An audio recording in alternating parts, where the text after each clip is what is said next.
Hello दोस्तों, welcome back सत्यम monitor. तो दोस्तों और डियर स्टूडेंट, जैसा कि आपने थंबनेल में देखा होगा, आज इस वीडियो हम लोग ITI एम्प्लॉयबिलिटी स्किल का पार्ट 18 देखेंगे। तो जिन लोगों ने अभी तक चैनल को सब्सक्राइब नहीं किया है वो चैनल को सब्सक्राइब कर लें, क्योंकि आपके ITI के एग्जाम के अब ज़्यादा दिन नहीं बचे हैं। तो हमारा फर्स्ट क्वेश्चन है, market trends are useful to plan once career because they help to. किसी के करियर की योजना बनाने के लिए बाजार के रुझान उपयोगी होते हैं क्योंकि वे में मदद करते हैं। तो आपके ऑप्शन है, identify property, recognize jobs that are and will be in demand, increases या रिमोटली वर्क। तो आपका जो राइट आंसर होगा डियर स्टूडेंट वो होगा ऑप्शन बी। तो दोस्तों और डियर स्टूडेंट, वीडियो को लास्ट तक देखिएगा, क्योंकि वीडियो को लास्ट में मैं आपको ये बताऊंगा कि इसकी फ्री PDF आपको कहाँ से मिलेगी, और चैनल को सब्सक्राइब करना ना भूलें। हमारा सेकंड क्वेश्चन है, career pathways mean. Career pathway का अर्थ क्या है? आपके ऑप्शन है, potential employers, small groups of jobs within a career, या इंटरेस्टिंग मार्केट, या रिस्पॉन्सिबल मार्केट। तो आपका जो राइट आंसर होगा डियर स्टूडेंट वो होगा option B, small groups of jobs within a career.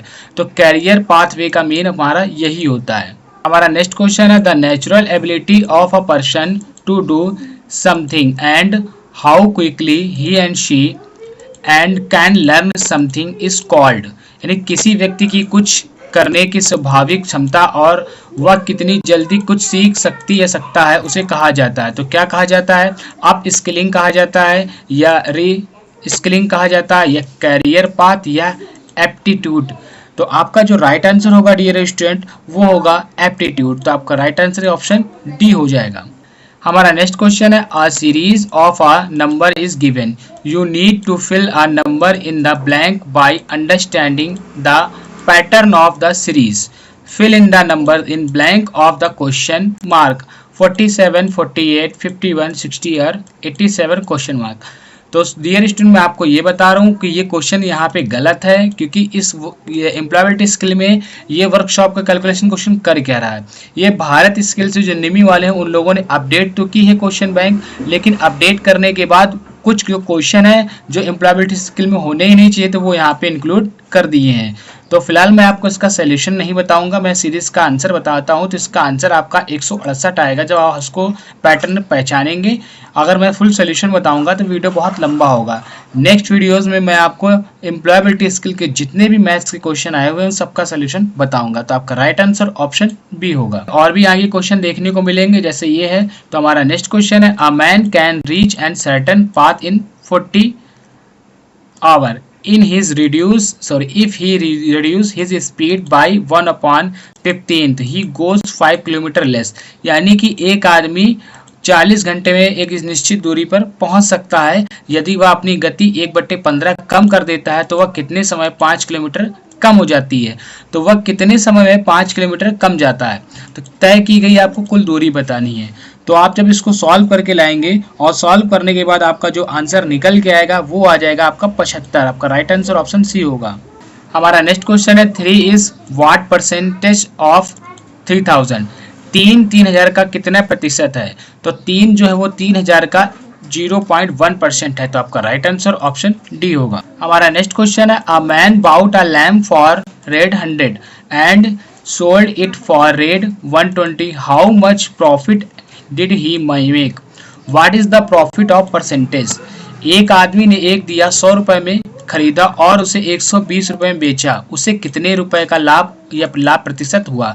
तो आपको लाभ और लाभ प्रतिशत दोनों बतानी। तो जब इसको सॉल्व करेंगे और आप सॉल्व करके इसका आंसर निकाल के लाएंगे तो आपका डियर स्टूडेंट राइट आंसर आएगा 20 रुपीज को प्रॉफिट होगा और 20 परसेंटेज का होगा। तो आपका राइट आंसर ऑप्शन बी। हमारा नेक्स्ट क्वेश्चन है, रिहर्सलिंग और practice session before an interview is called. यानी कि एक इंटरव्यू से पहले आप पूर्वाभ्यास या अभ्यास का प्रयास करते हैं या अभ्यास करते हैं तो आपका यहाँ पे क्या फील होगा, उससे क्या बोला जाएगा? प्री इंटरव्यू की तैयारी कर रहे हैं, या एमेच्योर की रिहर्सल कर रहे हैं, या आपका पोस्ट इंटरव्यू या मॉक इंटरव्यू? तो आप जिसकी तैयारी कर रहे हैं वो है आपका मॉक इंटरव्यू। तो आपका राइट आंसर है ऑप्शन डी।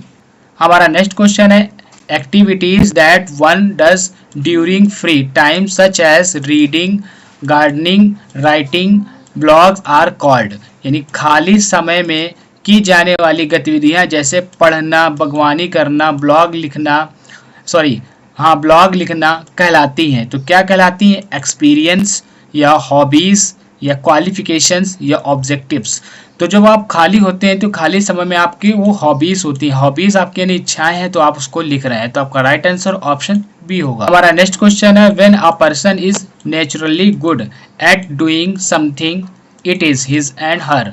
जब कोई व्यक्ति कुछ करने के लिए स्वाभाविक रूप से अच्छा होता है तो यह उसका है। तो यह उसका क्या है? वीकनेस है या फैमिली या स्ट्रेंथ या फिर हेरिडिटरी हो, तो वो उसकी स्ट्रेंथ होती है। तो आपका राइट आंसर ऑप्शन सी हो। डियर स्टूडेंट, ये क्वेश्चन बहुत ही सिंपल है, बस आपको एक बार रीड करने की जरूरत है। आप अच्छे से अगर इस क्वेश्चन को रीड कर लेते हैं तो एम्प्लॉयबिलिटी स्किल के सारे क्वेश्चन आपको अच्छे से समझ में आ जाएंगे। किसी भी क्वेश्चन में अगर आपको प्रॉब्लम होती है तो कमेंट करके आप जरूर पूछ सकते हैं। तो नेक्स्ट क्वेश्चन है हमारा, tools and techniques use to make once talks easier to efficiently and mentioned in resumes are called, यानी किसी के कार्य को कुशलता पूर्वक करने के लिए आसान बनाने के लिए उपयोग किए जाने वाले उपकरण और तकनीकी जो रिज्यूम में उल्लिखित होते हैं यानी कि लिखे होते हैं, उसको क्या बोलते हैं? तो सॉफ्टवेयर या रीडिंग, एग्जाम्पल्स या स्किल्स।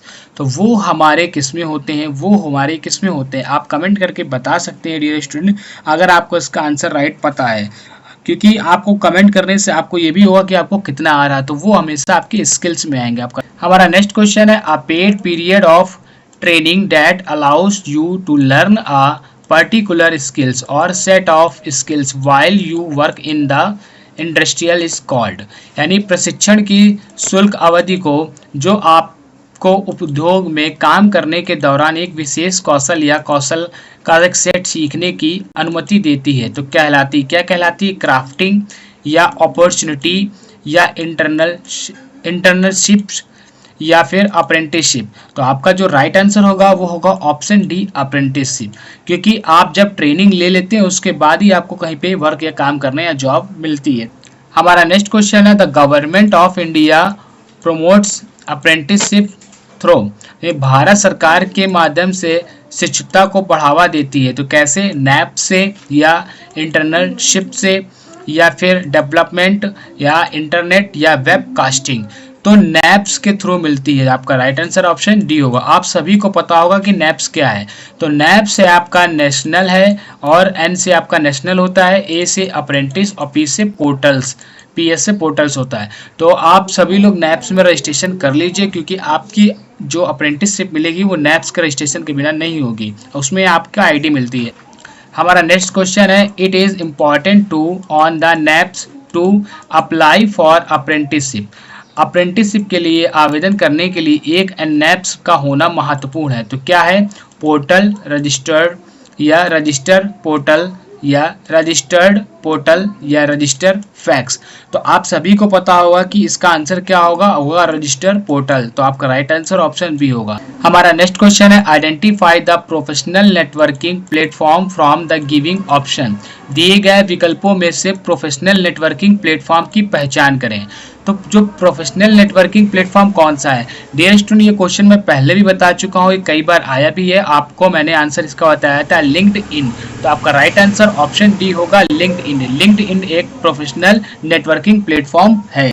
हमारा नेक्स्ट क्वेश्चन है, safety is very important, all companies need to incorporate in their work place, यानी सुरक्षा बहुत जरूरी है, सभी कंपनियों को चाहिए अपने कार्यक्षेत्र शामिल में। यानी कि यहाँ पे सभी कंपनियों को सुरक्षा चाहिए अपने जो भी वर्क प्लेस है, उनका फैक्ट्री है। तो आपके ऑप्शन है सेफ्टी, वर्क प्लेस सेफ या वर्क प्लेस सेफ्टी या वर्क प्लेस सेफेस्ट। तो यहाँ पे आपका जो सही वर्ड मीनिंग और जो सही आंसर है वो है ऑप्शन सी। ऑप्शन सी आपका राइट आंसर होगा। हमारा नेक्स्ट क्वेश्चन है, pause mandates safety of end of sexual harassment is called work place, यानी पॉज कार्यस्थल के यौन उत्पीड़न के और की सुरक्षा को अनिवार्य करता है। तो इन जगह पे आपका क्या फील होगा? आपके ऑप्शन है वुमेन प्रिजर्वेशन या वुमेन प्रिवेंशन या मैन प्रिवेंशन या वुमेन प्रिवेंट। तो आपका जो राइट आंसर होगा डियर स्टूडेंट वो होगा ऑप्शन बी, वुमेन प्रिवेंशन। आपका यहाँ पे वुमेन आएगा। यहाँ पे हमारा नेक्स्ट क्वेश्चन है, means any unwelcome conduct of sexual nature which makes a person feel offended और ह्यूमिलेटेड।